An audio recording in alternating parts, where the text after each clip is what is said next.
Atos capítulo 24, versos 10 a 16. Diz-nos assim a santa e poderosa palavra de Deus. Paulo, porém, fazendo-lhe o presidente sinal que falasse, respondeu: porque sei que já vai para muitos anos que desta nação é juiz, contanto melhor ânimo respondo por mim.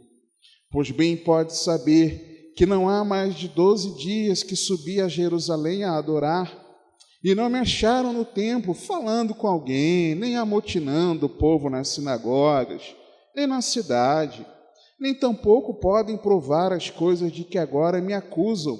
Mas confesso-te isto, que, conforme aquele caminho que chamam seita, assim sirvo ao Deus de nossos pais, crendo tudo quanto está escrito na lei e nos profetas, tendo esperança em Deus, como estes mesmos também esperam, de que há de haver ressurreição de mortos, assim dos justos como dos injustos. E, por isso, procuro sempre ter uma consciência sem ofensa, tanto para com Deus como para com os homens. Você pode se assentar?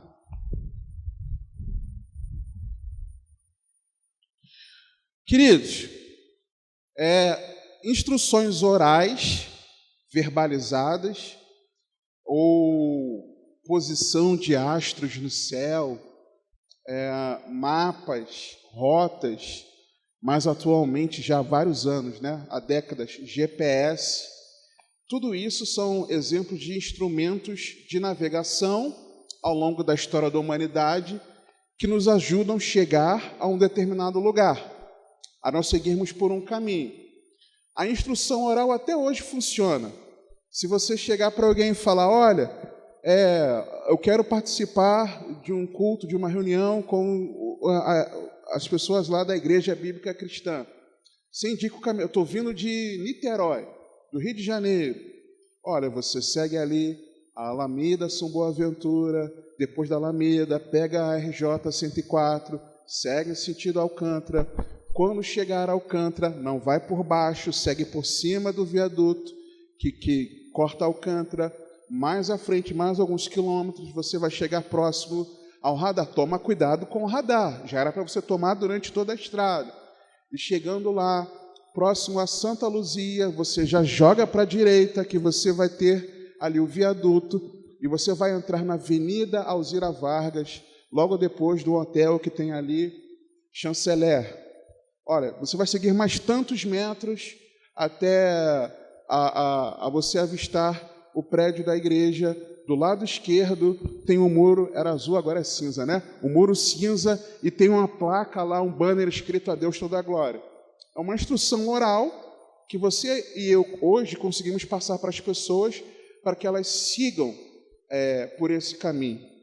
Mas eu pergunto para vocês, quem aqui, mesmo com uma instrução, sabendo onde tinha que chegar, eu olhei para alguém, eu me lembrei de uma situação aí. Quem aqui já errou o ônibus que tinha para pegar e foi parar em outro lugar? Eu já fui parar no pé de uma comunidade lá no Rio por causa disso. Vindo do centro, indo para a Vila da Penha, eu me desliguei que uma determinada linha não servia para me deixar no Largo do Bicão, e eu peguei uma outra que o ponto dela final era próximo ali à entrada de uma comunidade se não me engano era o Morro do Juramento. Fui parar lá. Aí eu falei: meu Deus, e agora? E sem dinheiro para voltar, para pegar outro. Acho que naquela época não tinha esse negócio de facilidade de celular. Tive que dar o meu jeito de ir andando para casa. Graças a Deus, Deus me guiou. Talvez você, pelo GPS, seguindo o GPS uma vez, pastor Marconi, minha família, irmã Cláudia também estava junto nesse dia, a gente indo para Campo Grande, lá na Avenida Brasil. Eu sabia que o caminho era seguir a Avenida Brasil até um local que eu me esqueci agora, onde o pastor Júlio serviu lá, tinha uns exercícios. Um pouco antes, por ali. Eu sabia que era até ali que a gente tinha que entrar. Aí o GPS indicando para o pastor Marconi para ir para a direita, lá no meio de... esqueci o nome do bairro. Aí o pastor Marconi, GPS está mandando entrar aqui. Não faz isso não, meu pastor. A gente está na Avenida Brasil, não faz isso não. Vamos seguir direto aqui, que a gente vai chegar lá. A gente erra o caminho mesmo com a tecnologia. E aí, irmãos, é possível que, conforme nós errássemos o caminho para onde nós deveríamos ir, que algo externo nas sinalizações, às vezes as placas ao longo do caminho, estavam mostrando para a gente, é ali que tem que entrar, principalmente homem, né? Homem é muito teimoso. Não, eu sei onde é por aqui. Aí a esposa às vezes, olha, a placa está dizendo ali. Não, eu sei onde é, mulher. Sou eu que estou no volante. E muitas vezes tem aquela sinalização de que você está errado, mas você segue por ali. E às vezes até algo dentro de nós mostra que tem algo estranho. Não sei, parece que tem alguma coisa estranha, que eu não deveria ir por aqui, mas eu estou indo. Às vezes, nas situações do cotidiano, isso acontece. Às vezes, as evidências externas mostram para mim e para você que não é por ali que nós devemos trilhar. E a sinalização interna grita também. Muitas vezes o Espírito Santo ele brada no nosso coração, não faz isso não segue por esse caminho não. Mas, por teimosia nossa, vulgo orgulho, nós muitas vezes desprezamos essas sinalizações e esses alertas e nos deparamos em caminhos errados. Quando se trata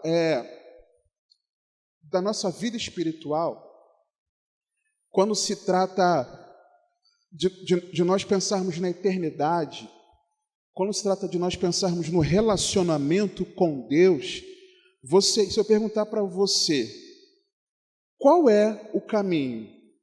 Eu tenho certeza que vocês responderão que esse caminho é o Senhor Jesus, como João capítulo 14, versos 4 a 7 nos diz.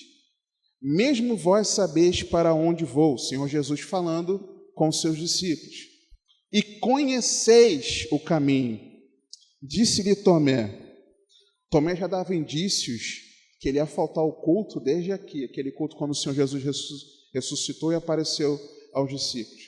Disse-lhe Tomé, Senhor, nós não sabemos para onde vais, e como podemos saber o caminho? Disse-lhe Jesus, eu sou o caminho e a verdade e a vida. Ninguém vem ao Pai, senão por mim. Se vós me conhecesseis a mim, ou seja, se vocês soubessem que eu sou o caminho, também conhecerias a meu Pai, e já desde agora o conheceis e o tendes visto. Só que, será que nós estamos no caminho, irmãos? Será? Eu, meditando nesse texto aqui hoje, eu me peguei me perguntando se nós estamos no caminho, se eu estou no caminho. Aqui no texto, versículo 14, Paulo diz o seguinte: mas confesso-te isto, que conforme aquele caminho que chamam seita, assim sirvo ao Deus de nossos pais, crendo tudo quanto está escrito na lei e nos profetas. Paulo, ele servia a Deus conforme o caminho. Mas será que nós estamos no caminho? Por quê? Existe um equívoco nosso e nós achamos que estar no caminho significa algumas coisas e isso não é nós estarmos no caminho que é Jesus. Estar no caminho não é seguir a multidão com medo de não acompanhar a moda, a tendência e acabar sendo diferente. Por quê? Hoje em dia, já no período em que eu entreguei minha vida para Cristo, já estava um momento de transição em que, bem próximo de quando ficaria muito assim no hype, né? Muito assim na tendência, você dizer que você era evangélico.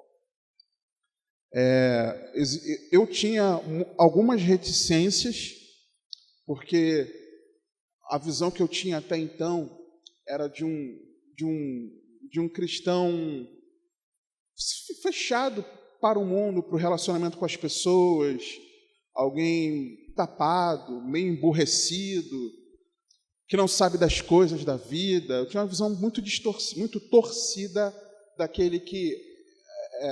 do que era ser um cristão. E quando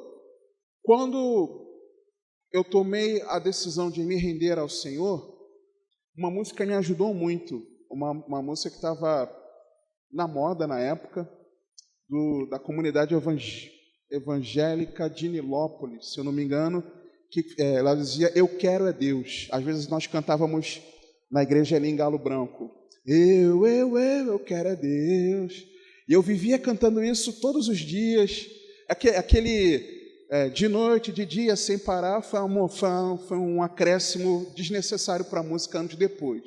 Mas o original dela ali, aquilo mexia comigo, porque era um momento meu de afirmação de que eu queria a Deus. Mas será que eu queria a Deus porque estava começando a virar moda?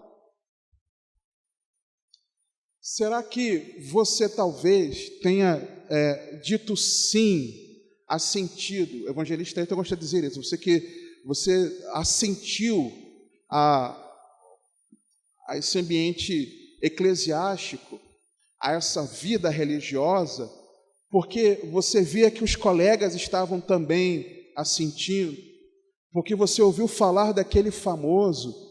Eu era do tempo, nessa época, quando um famoso dizia que se entregou a Jesus, eu vibrava, assistindo um monte de porcaria na televisão, e nas porcarias que eu assistia à televisão, de vez em quando tinha alguém que, agora eu sou de Jesus, eu vibrava, ainda mais quando era na Globo, assistindo a Globo, com toda a alegria do meu coração.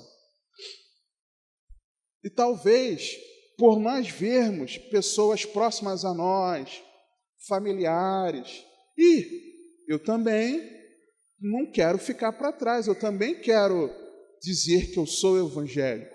Aliás, os evangélicos, eu vi as estatísticas, talvez você tenha se deparado pensando nisso, tem crescido a cada vez mais. Puxa, aquele meu colega tão brabo lá no trabalho, brabo não existe, né? Tão bravo, tão sisudo, tão difícil. Olha, ele agora mudou, ele agora diz que é de Cristo. Eu quero Jesus para mim também. Pode ser. Talvez a gente decidiu participar desse ambiente por isso. Só que isso não é estar no caminho. Seguir a multidão não é estar em Jesus. Estar no caminho não é viver e respirar atividades na igreja, deixando de cuidar de áreas importantes da sua vida. Tem gente, o contrário disso, então, nem se fala. Tem gente que acha que viver 24 horas por dia é impossível, mas todos os dias, ou a maioria dos dias da semana, participando das atividades que a sua igreja tem igreja que tem reunião todo dia, ou quase todos os dias, a pessoa acha que por isso ela está no caminho. E não é, irmãos. Deve-se participar da maior parte possível das atividades que as suas igrejas têm, que a nossa igreja local aqui tem, mas nós estarmos participando, só participarmos das atividades, isso não diz que nós somos de Cristo. Nós estarmos aqui hoje não significa que nós somos de Jesus. Não significa que nós estamos no caminho. Devemos estar aqui. Devemos participar aqui. Mas o estar aqui não é a garantia, não é o carimbo de que nós somos de verdade cristãos, irmãos. Não é. Estar no caminho não é deslumbrar-se com o sobrenatural. Irmãos, eu me lembro que eu certa vez, acho que foi verdade, não sei, hoje em dia eu tenho minhas dúvidas.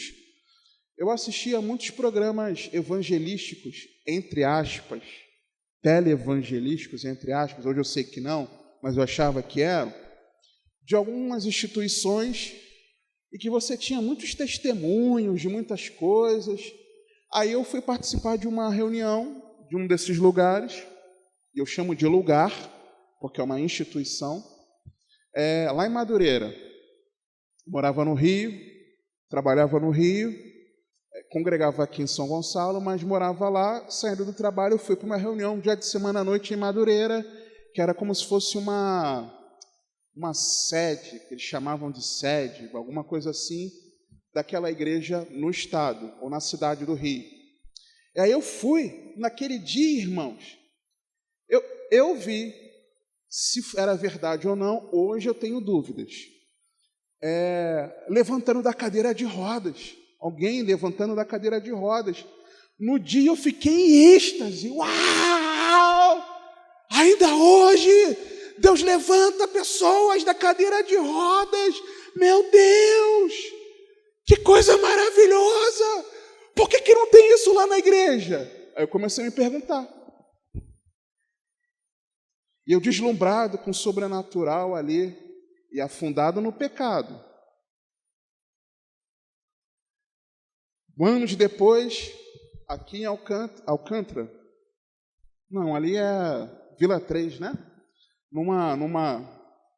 Um evento ali na Vila 3, era um fim de semana, um momento especial, ia ter o pessoal de louvor vindo de outro estado, lá do sul do país, tinha CDs deles, daquela banda, e aí uma ministração do primeiro dia foi uma bênção, a palavra em si, me lembro até hoje, falando de nós estarmos prostrados aos pés de Jesus. Aí começaram a ter as coisas estranhas, irmãos. O irmão no louvor, na bateria, ele começava a fazer umas coisas, não vou nem citar exatamente, umas coisas estranhas lá no culto. E aí uau, que sobrenatural isso que o irmão está passando aqui, meu Deus. Aí num determinado dia, não sei se foi no sábado, alguma coisa assim, aí o ministro lá de louvor, na hora, olha, Jesus está entrando aqui, Jesus está vindo. Aí as pessoas começaram a olhar para trás. Não tem quando a noiva está entrando e a pessoa olha para trás, ficar de pé? Todo mundo começou a fazer isso. Aí eu me levantei também, aí eu virei para trás. E aí uau, Jesus está entrando, meu Deus. Se nós éramos cristãos, onde Jesus estava? Dentro de nós. Para começo de conversa. Uau! Aquele choro, aquela comoção. A gente desesperado literalmente. Se rasgando lá, meu Deus. Que papelão, irmãos. Deslumbrado com o sobrenatural. Chegou no domingo, um jovem, quase que eu falo o nome dele, perdão, senhor. Obrigado, senhor. Aí o jovem que estava lá, congregava com a gente lá, aí ele foi, ou na semana seguinte, não, foi no domingo, ele estava lá na igreja, eu congregava em Alcântara nessa época, aí do jeitinho que o pessoal fez no dia lá do evento, ele reproduziu da mesma forma ali, deslumbrado com aquele sobrenatural. Eu falei, meu Deus, tem alguma coisa errada nisso, está estranho. Eu sei que eu embarquei nessa, mas tem algo estranho. E às vezes o nosso coração ansiar por um êxtase sobrenatural, isso não necessariamente indica que nós estamos no caminho. E muitas vezes nós ficamos assim, deslumbrados. Estar no caminho não é ser pragmático, é querer fazer aquilo porque dá certo, observando métodos e fórmulas que dão certo para nos mantermos motivados e envolvidos. Então, se você vê que determinada pessoa, ou determinada pessoa de determinada congregação, ou até da nossa, tem determinadas atitudes, e nós olhamos para essa pessoa e vemos essa pessoa motivada, envolvida, eu vou fazer igual o fulano faz, porque desse jeito eu me manterei sempre motivado, com meu coração firme ali, aceso no Senhor. Não é bem assim. Não é porque algumas pessoas têm determinadas atitudes e para elas aquilo funciona, que isso vai funcionar para todo mundo. Quer ver um exemplo disso? Simples. Devocional. Eu, pessoalmente, eu gosto de fazer meu devocional logo pela manhã, especialmente ao levantar. Eu gosto de fazer assim. E no dia, como já aconteceu inúmeras vezes, que o meu devocional não for de manhã assim que eu me levante, mas ele for depois do almoço, ou for à noite, eu vou deixar de me relacionar com Deus por causa disso? Meu Deus, eu estou acostumada todo dia de manhã, Senhor, a meditar na Tua palavra. Eu não fiz isso até agora, já são 11 horas da manhã. Meu Deus, acabou. Eu estou longe de Ti, Senhor. Não, é só eu separar um momento e fazer uma devocional, simples assim. Então nós achamos que, um outro exemplo, livros devocionais ou que tratam da vida, da espiritualidade cristã. Às vezes nós achamos porque alguém chegar para a gente e falar assim, olha, eu li um livro maravilhoso, falou muito comigo, você precisa também conhecer esse livro aqui e ler. Às vezes aquilo que Deus usou o escritor para tratar de um ponto específico na palavra com quem leu aquele livro, funcionou para aquela pessoa, porque Deus queria tratar aquilo com aquela pessoa. Mas às vezes com você não vai ser assim. Às vezes, o teu coração, ele se aquece no teu devocional diário, na tua meditação pessoal diária. E não usando um livro, assistindo um vídeo, alguma coisa para que o teu coração seja aquecido. Às vezes, para alguns, naquele momento, circunstancialmente, Deus quer tratar com a pessoa usando um servo dele, seja de forma escrita, seja no vídeo, seja parando numa conversa, mas nós achamos que porque funcionou com aquela pessoa daquele jeito, para nós vai ser assim também. Ou até porque para nós era de um jeito, então hoje em dia tem que ser da mesma forma. E não é, irmãos. Não é porque antes para você era daquela forma e daquele jeito você se mantenha sempre firme no Senhor, que necessariamente aquele formato de você ter a sua prática diária com Deus, o teu dia a dia com Deus, não quer dizer que necessariamente para você, hoje em dia, vai continuar sendo dessa forma. Às vezes não é. E nós, muitas vezes, queremos ser pragmáticos e achamos que, porque, olha, eu estou fazendo tudo como eu sempre fiz, eu não estou entendendo. Talvez o Senhor esteja te chamando para um nível de profundidade maior com Ele. E não é mais para você fazer do mesmo jeito. Agora Ele quer uma outra atitude sua e minha. Às vezes é assim. Estar no caminho não é tentar barganhar com Deus, seja por meio de votos, campanhas, sacrifícios. E eu não vou nem falar de quem deseja bens materiais. Suponho que a nossa igreja esteja muito bem esclarecida em relação a isso. Apesar de que, irmãos, vou confessar um negócio aqui para vocês. O pastor Júlio sabe disso, que eu conversei com ele na ocasião, e eu comentei hoje com um irmão. Teve um dia que uma pessoa trouxe uma mensagem aqui, acho que eu nunca falei isso com vocês, e aquela mensagem me desceu muito quadrada, porque foi uma mensagem bem fora do Evangelho. E eu fiquei muito incomodado com aquilo, eu fui lá para fora, eu fui ficar andando lá fora, mas não queria ser indelicado de ir embora. Aí a pessoa falou um negócio aqui que falava de prosperidade material, de promoção no trabalho. Irmãos, eu ouvi a igreja, uau, glória a Deus, aplaudindo ao Senhor de uma forma efusiva, assim.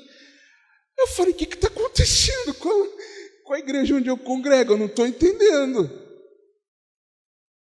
A pessoa está pregando prosperidade, os irmãos estão vibrando, só faltava os irmãos sapatearem no poder. Eu fiquei muito triste naquele dia, muito. Eu falei, Senhor, tem alguma coisa errada com a gente. A gente não está sabendo ensinar o povo, eu não sei, Senhor, tem alguma coisa errada. Tem algo errado. E aí, eu penso que os irmãos estão esclarecidos em relação a isso. Mas, às vezes, nós barganhamos por questões espirituais. Às vezes, nós achamos que estar no caminho é nós fazermos campanhas, fazermos votos, para, de repente, nós vermos mais de Deus. E eu não vejo isso na Bíblia. Não vejo, irmãos. Vou fazer 7 semanas de... sempre esse número, né? 7, 3, 21, para que algo na minha família seja transformado. Se Deus te mandou fazer, e eu não tenho nada a ver com a fé de cada um sabe da sua fé com Deus. Mas às vezes nós queremos fazer isso por uma barganha espiritual com o Senhor. Nós fazemos isso. Nós fazemos isso. E não é. E achamos porque a nossa vida fica andando assim, né? Achamos que estamos nos consagrando a Deus, que estamos mais espirituais e que nós estamos em Cristo. Mas será que nós estamos? Estar no caminho não é apenas olhar para si mesmo, colocando-se no centro, sendo egoísta e esquecendo-se dos demais. É claro que nós precisamos pensar em nós. Não adianta eu querer que a minha igreja seja uma igreja fervorosa se eu não sou. Não adianta eu querer que a minha igreja seja uma igreja amorosa se eu não sou. Não adianta eu querer que a minha igreja seja uma igreja bíblica se eu não sou. Não adianta eu querer que os meus irmãos me tratem com todo amor e carinho. Tudo isso vocês me tratam. Estou usando meu exemplo aqui, mas vocês são. Que me tratem de forma respeitosa se eu não respeito os irmãos. Então, é claro, então tem que começar a partir de mim. Mas só que muitas vezes, nesse nosso anseio de nós querermos cuidar do nosso quadrado, da nossa vida espiritual, e devemos fazer isso, nós esquecemos de olhar para o lado e ver aquele irmão que de repente está precisando de uma ajuda, de estender aquele irmão que está com dificuldade para caminhar, de estender a mão para aquele irmão que alguma coisa está acontecendo na vida dele, e às vezes ele está nos dando, às vezes alguma coisa, vou me colocar como exemplo, às vezes eu estou passando alguma coisa na vida, eu estou tratando vocês com patadas, né? Vou usar meu exemplo para não falar vocês. Claro que vocês não são cavalos, eu sou o cavalo. Então, às vezes, não existe isso de nós nos colocarmos no lugar do outro. E nós olhamos apenas para nós. Nós conseguimos praticar muito bem uma vida espiritual nossa com Deus, mas esquecemos que nós somos corpo. Ao menos deveríamos ser. Ao menos deveríamos ser. Deveríamos ser. Estar no caminho não é manipular. Infelizmente, irmãos, eu já vi muitas vezes, e eu já fiz isso também, me arrependo, já confessei isso diante de Deus, de desejar influenciar os demais conforme a nossa vontade. Eu já fiz isso. Quando eu era responsável por um grupo jovem, uma das vezes, né? Eu queria porque queria que... Lá tinha muito de nome dos grupos, né? Então, o grupo jovem tinha o nome de Ministério de Louvor e Adoração Shekinah, Milash, se eu não me engano. Eu achava aquilo muito estranho, porque era um grupo jovem e além de você cantar, mas tinha negócio de ensaio, cantar.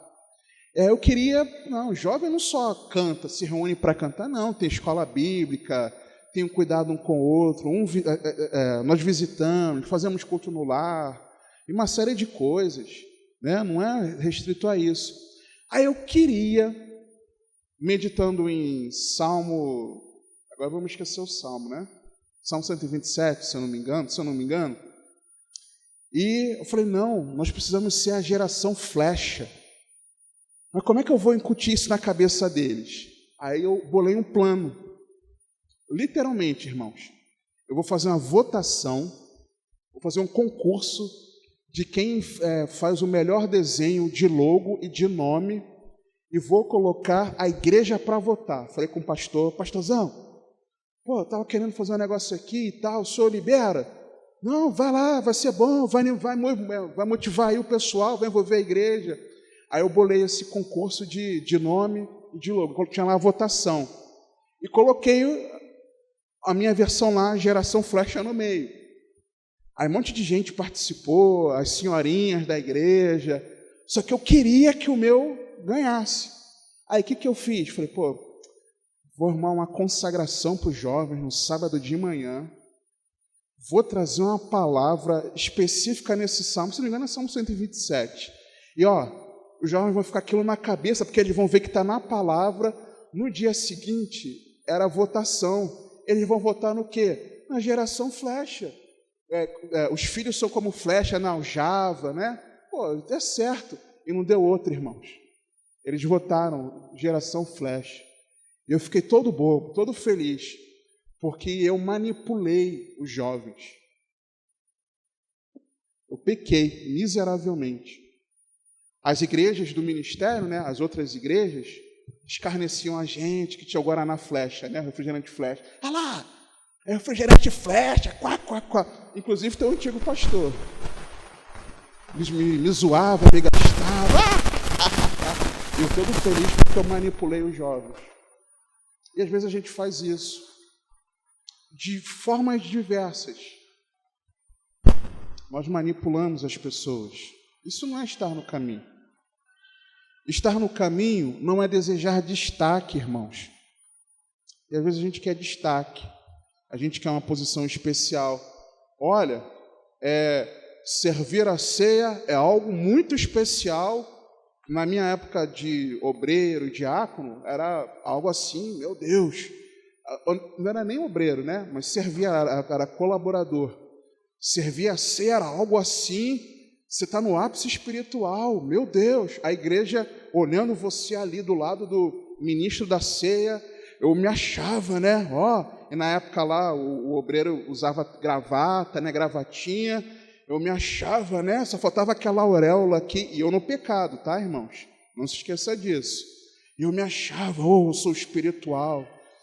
Terra, manto, me achava o cara, sabe? Isso é especial. Mas é para fazer tal coisa ali, é para lavar o banheiro. Eu não lavo o banheiro nem em casa. Sabe? Isso não é estar no caminho. Estar no caminho não é desprezar as coisas de Deus, tratando os princípios espirituais com irreverência. Às vezes nós somos muito irreverentes, irmãos, com as nossas atitudes, no particular, em família e como igreja. Estar no caminho não é servir pela motivação errada, ignorando a pregação fiel do Evangelho que produz a fé, que nos conduz a Deus. É possível que ainda esteja gente aqui servindo com medo de ir para o inferno. Ou achando que vai alcançar algo de Deus assim.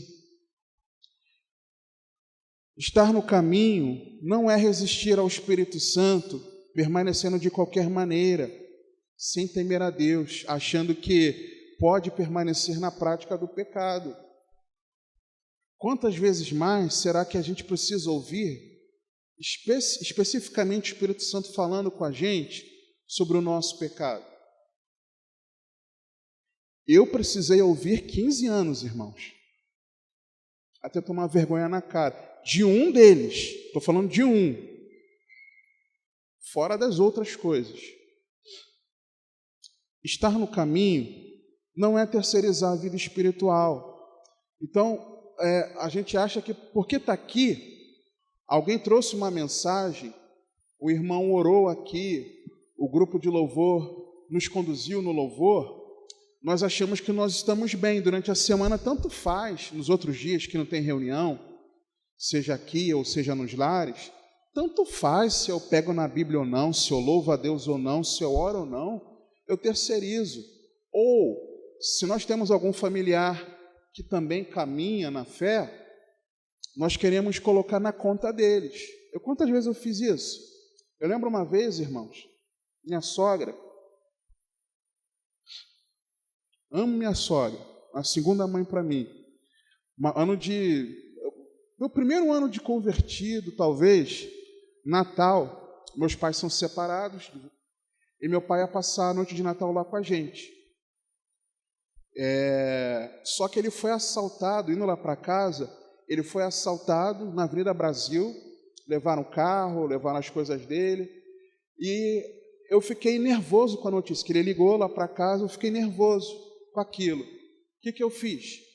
Na hora, eu liguei para a casa de Rosana. E ao invés de eu falar com ela, acho que foi até a Rosana que me atendeu. Oi, como é que você está e tal? Deixa eu falar com a tua mãe. Porque minha sogra, sendo Deus usava, né? Usa em algumas questões assim, com dom profético. Eu falei, não, eu vou falar com ela e ela vai ter uma palavra revelada de Deus para mim nesse momento, e eu vou acalmar todo mundo aqui em casa, eu vou acalmar meu pai. E eu liguei, aí eu falei, não, quero falar contigo, não, depois eu falo contigo, tá, meu bem? Deixa eu falar com a tua mãe. Aí ela passou para minha sogra. Oi, o que foi, meu filho? Minha sogra, meu pai estava vindo para cá e foi assaltado, levaram o carro dele. Aí ela, que eu tenho com isso? Tchau, meu filho. Pum. Eu queria pegar carona. Alguns irmãos aqui conhecem minha sogra. Os irmãos que estiveram lá em casa conheceram ela, inclusive. Então, às vezes a gente quer pegar carona. Os filhos querem pegar carona nos pais, sejam crianças, adolescentes. Meu pai serve na igreja, minha mãe também. Meu pai medita na Bíblia, ora. Estou bem. Não. Meu filho é uma bênção. Minha esposa, meu marido são engajados na obra. Eles amam ao Senhor, que é uma beleza. E você? E eu? Isso não é estar no caminho. E essa é uma visão torcida, irmãos, da vida cristã.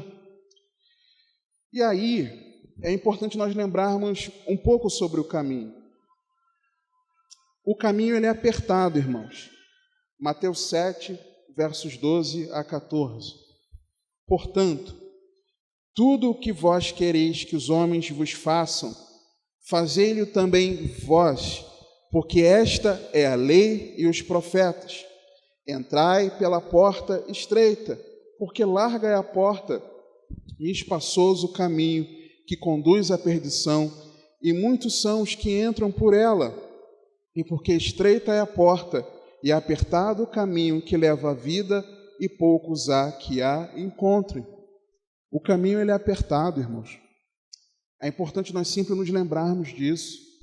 O caminho não é bem conceituado. Atos 19, versos 8 e 9.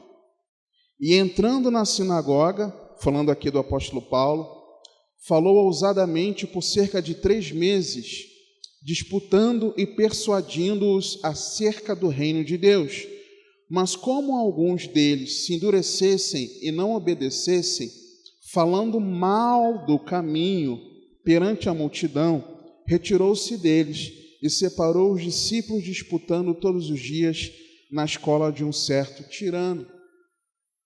O caminho, muitas vezes, ele é mal falado. Servir a Jesus é você, muitas vezes, ser mal falado. As pessoas começaram a te olhar torto. Os antigos amigos, entre aspas, te abandonarem. Até a família. É você no trabalho, as pessoas na escola, é você muitas vezes querer se envolver com os demais colegas e tem um trabalho da escola para fazer, por exemplo. Todo mundo pode participar dos grupos, mas quando chega a tua hora, não, você não. Você é crente. No trabalho, é todo mundo ser bem visto pela chefia, mas você não. É ser mal conceituado. É você não se envolver com as coisas erradas, porque você sabe que apertado é o caminho, e aí você, por estar no caminho que é Jesus, você é mal visto. Está diferente agora você, né? Não se mistura. É a realidade. O caminho ele é mal conceituado. O caminho, só que, apesar do caminho ser mal conceituado, e por que, inclusive, disso, ainda em Atos 19, versos 23 a 27, o caminho ele abala as estruturas, irmãos.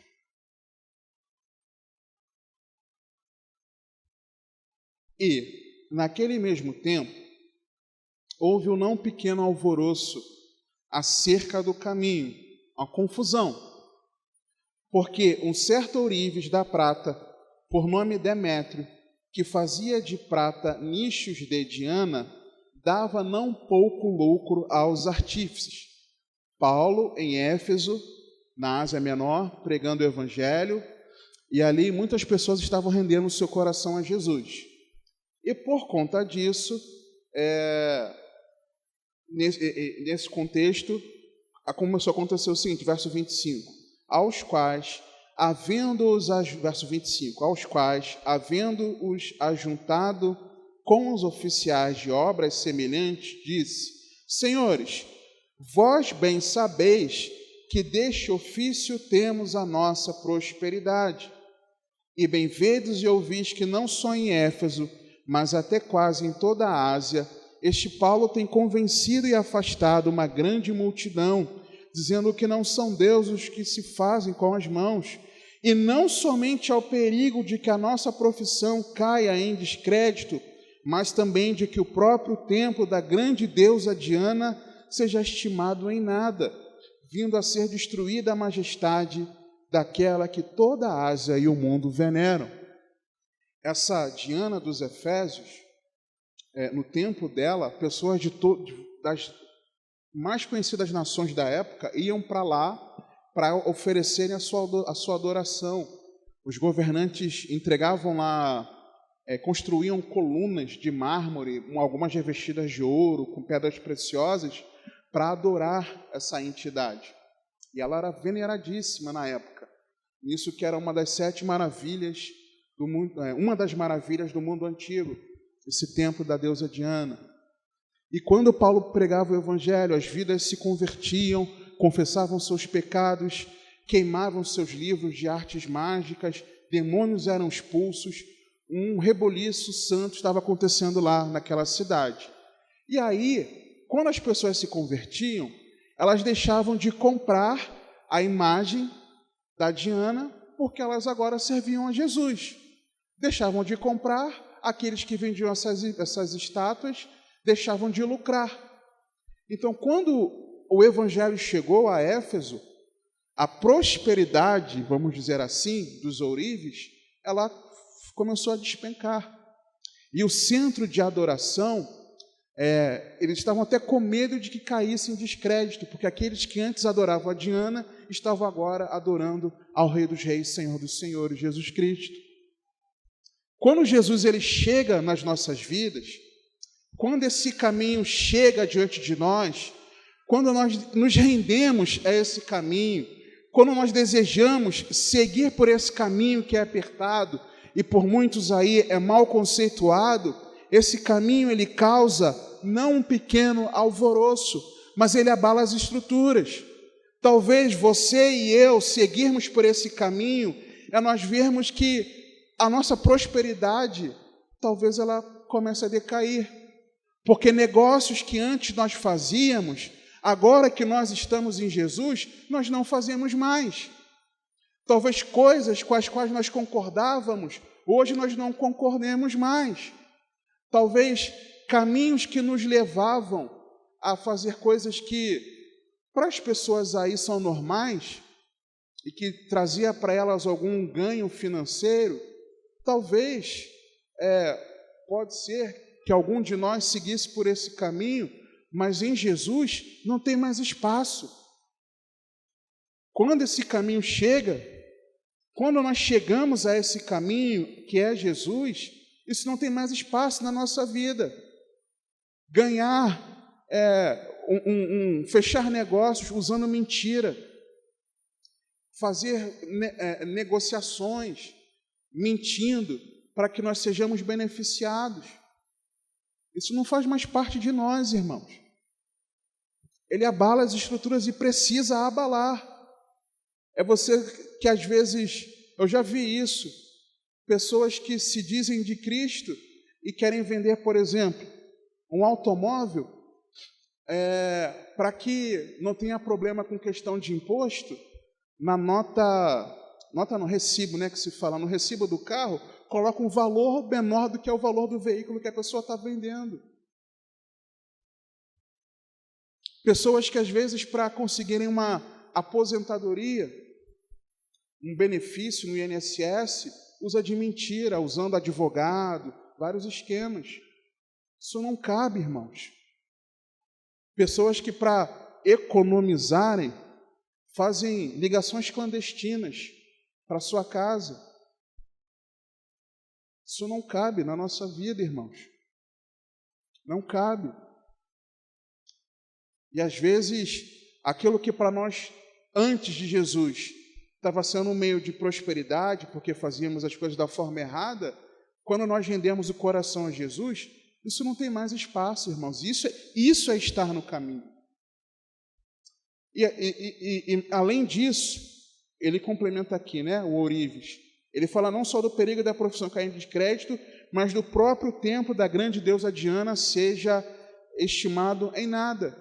Às vezes aquilo que era o centro da nossa devoção, em Jesus, não é mais. Tem gente que vive a vida atrás de uma ideologia, vive a sua vida através de um sonho.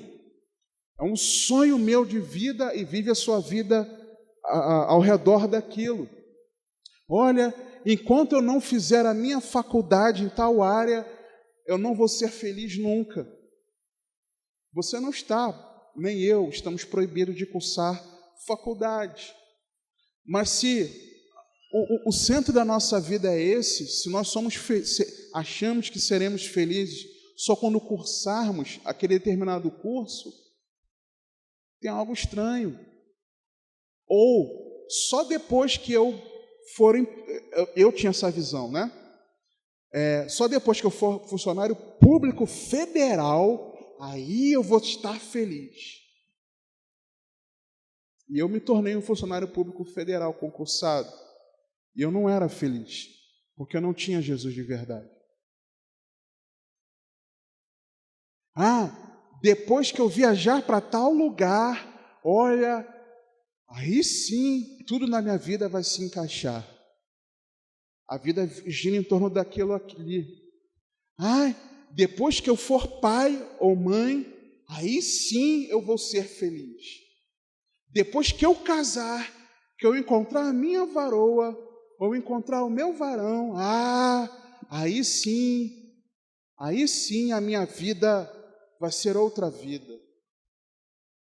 E às vezes a nossa devoção não é a Diana dos Efésios, mas são essas outras coisas, ou são as pessoas. E nós precisamos tomar cuidado, irmãos. Precisamos tomar cuidado. Nesse contexto, aqui do texto que nós lemos inicialmente, Paulo, ele estava, após a sua terceira viagem missionária, decidido a ofertar, a levar uma oferta para os irmãos pobres lá de Jerusalém. Irmãos pobres que perdiam casas, perdiam empregos, porque a igreja se iniciou lá e eles eram muito perseguidos, especialmente pelos judeus. Então, o povo ali em Jerusalém, nos arredores, na Judéia, era uma igreja que passava muitas necessidades.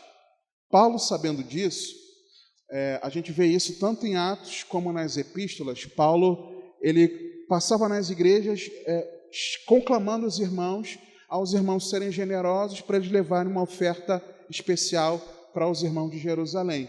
Esse era o desejo de Paulo. Quando Paulo chega a Jerusalém, acontece um grande alvoroço, porque os judeus da Ásia perseguiram Paulo, contaram uma mentira para Paulo, e foi necessário Paulo fazer defesas, uma defesa atrás da outra, para se explicar por que daquilo que ele estava sendo acusado. E naquele momento foi uma oportunidade de Paulo testemunhar sobre Jesus Cristo por várias vezes. Paulo ele se defendeu diante dos judeus, do sinédrio, do tribuno, e agora aqui, no texto que nós lemos inicialmente, Paulo estava diante do presidente, antes dele manifestar a sua defesa diante do rei Agripa. E aí, quando nós lemos esse texto, nós vemos aqui como nós devemos permanecer no caminho. De que forma? Versículo 10 a 14. Primeiro, servindo a Deus em meio às adversidades.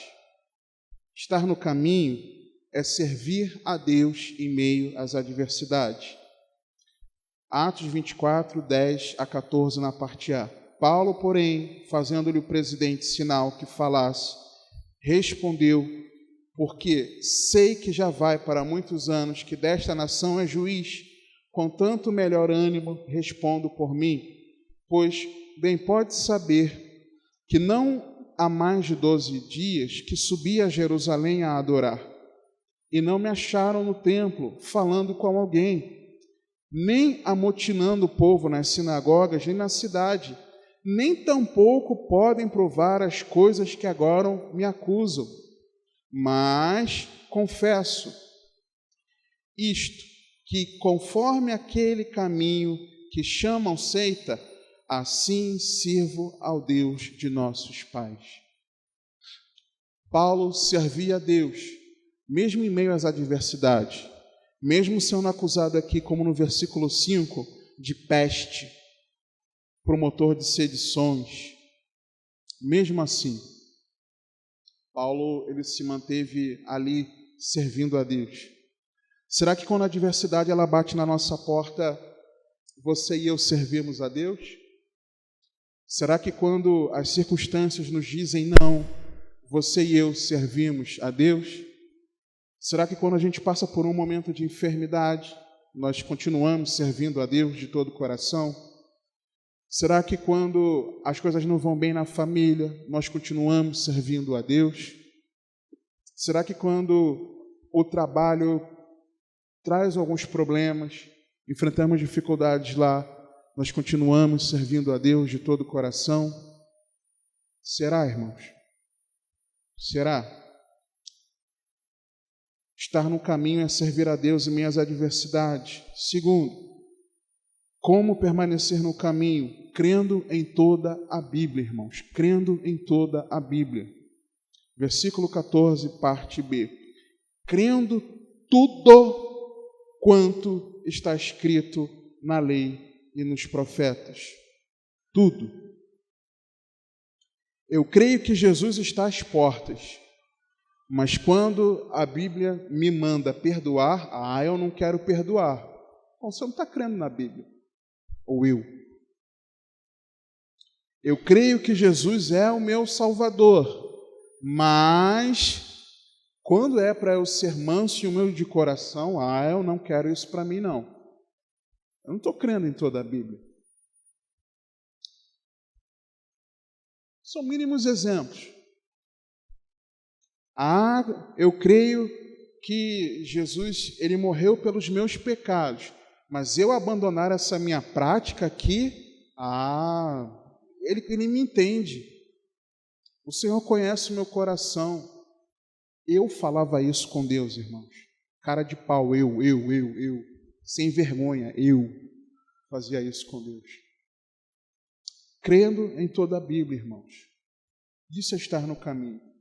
Você e eu, nós não podemos escolher textos que nos agradam e outros textos que deveriam nos agradar, ainda que nos confrontem, porque é o cuidado de Deus para a nossa vida, e nós dizermos, não, isso não é para mim. Não pode ser assim, irmãos. Quem está em Cristo, quem está no caminho, crê, confia e se compromete com o Senhor por tudo aquilo que está registrado aqui, sem escolha, sem predileção. Estar no caminho, permanecer no caminho, como? Guardando a esperança da eternidade com Deus. Versículo 15, parte A. Tendo esperança em Deus, como estes mesmos também esperam, de que há de haver ressurreição de mortos. Será que nós temos essa esperança? Sabe por quê, irmãos?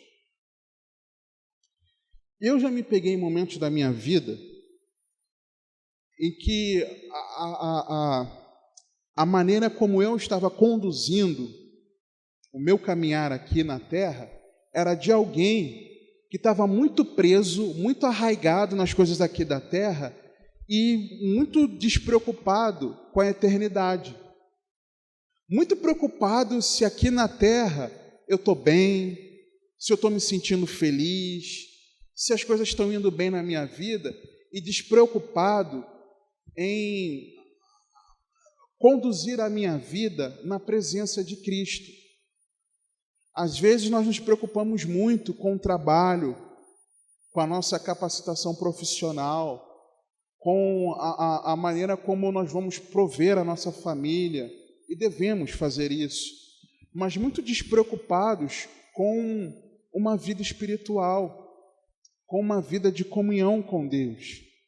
Quer ver um sintoma disso?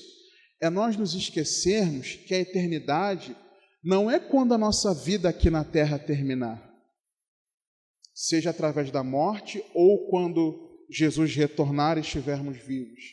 Mas a eternidade com Deus, ela já começa aqui, irmãos. Se você e eu estamos no caminho, nós já estamos na vida eterna. Nós já passamos da morte para a vida. E aí, o que acontece? Nós esquecemos que Jesus morreu na cruz não apenas para o perdão dos nossos pecados, mas Jesus morreu na cruz para quê? Para nos reconduzir até a presença de Deus.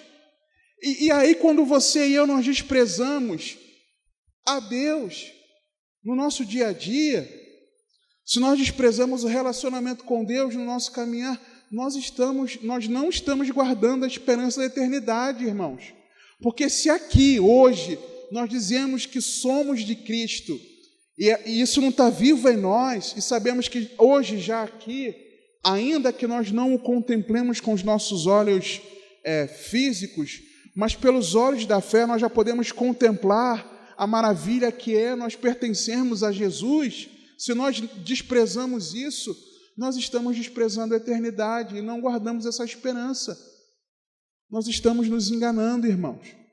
Se hoje nós não queremos ter uma vida com o Senhor, como permanecer no caminho? Versículo 15, parte B. Conscientes também, apesar de que há necessidade dessa esperança em Deus, de que haverá ressurreição dos mortos, de que não acaba aqui, nessa vida terrena, haverá também o juízo. Olha o que o texto continua dizendo. Vou ler o 15 todo. Tendo esperança em Deus, como esses mesmos também esperam, de que há de haver ressurreição de mortos, assim dos justos como dos injustos. O ímpio também vai ressuscitar, irmãos. Para quê? Para condenação eterna. Não são apenas os salvos que ressuscitarão. Os não salvos também ressuscitarão. Para quê? Para a morte eterna. Lançado no lago de fogo e enxofre, para sempre longe de Deus. Paulo tinha essa consciência. Paulo tinha medo de ir para o inferno? Claro que não. Mas Paulo sabia que se ele não estivesse no caminho, ele sabia que os ímpios também ressuscitarão e irão para a morte eterna. Então, como permanecer no caminho também? Consciente de que o juízo é real. Em último lugar, como permanecer no caminho? Andando em santidade e justiça. Verso 16. E por isso, procuro sempre ter uma consciência sem ofensa, tanto para com Deus, como para com os homens. Consciência para com Deus, santidade, vida com Deus, relacionamento com Deus. Minha vida pessoal com Deus, de devoção a Deus, mas também a minha vida, meu caminhar, meu proceder com o próximo. Quer ver um exemplo de que talvez nós não estejamos no caminho? Essa tragédia toda que está acontecendo lá no Rio Grande do Sul. Se você não tem se compadecido com o que tem acontecido lá, será que você está andando em justiça? O seu proceder com o próximo está sendo adequado? Será que você e eu, se temos alguma condição de colaborarmos materialmente falando com as pessoas que estão passando tudo que todos nós creio que estamos inteirados, e nós não nos movemos para ajudar, será que nós estamos praticando a justiça? Se os pobres aqui da nossa cidade, se nós temos condições de ajudar e não ajudamos, será que nós estamos praticando a justiça? Se o seu vizinho não serve a Jesus e você passa por ele de cara feia, será que nós estamos praticando a justiça?